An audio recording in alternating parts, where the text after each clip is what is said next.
Moving on, new police body cam footage has just been released in the controversial case of the 3 black women, including Bob Marley's granddaughter. They are suing police in California after being falsely accused of burglarizing a home they had rented on Airbnb. The new footage shows the women and police were courteous, and they later disagree whether the 911 call was racially motivated, but the disagreement never becomes heated. Now, the Rialto police say they are confident they handled the situation correctly. I don't blame them for suing, even though the police probably followed their own protocol, perhaps the neighbor, this wasn't racially biased. These women who did nothing wrong but merely rented an Airbnb still had to feel like that they were criminals. Yeah, I know people don't understand this, but I really empathize with this situation because I mentioned when I was in Vegas, I was stopped by the police and basically told that I was a hooker with my husband. And they tried to separate and all of that.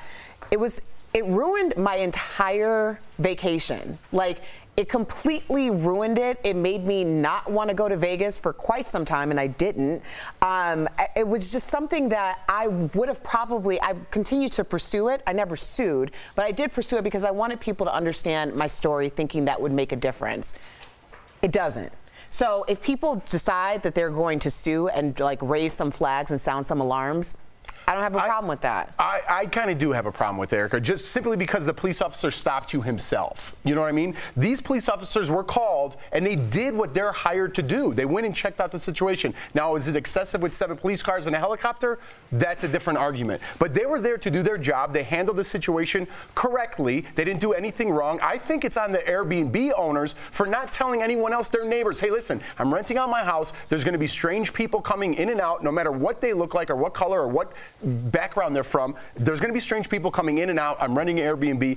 As that owner, I think it's my duty to tell my neighbors. Now, if I was a neighbor and my best friend had some weird people coming in and out of their house, I don't mean to call these people weird. I'm just saying strange people that I've never seen before. Right. I might call the police myself. And I'm telling you, Jeff, as a black man and as a father, the thing that comes before a black man is me being a father. And if I lived next to a house that I did not know that I knew my neighbors, I knew Sam and her husband. So all of a sudden I don't see them, and for the next couple weeks I see random people coming in and out, I might call the cops. I had to think about this, and I was like, I know it was elevated because they were black women, and we've dealt with so much of that over the last couple weeks.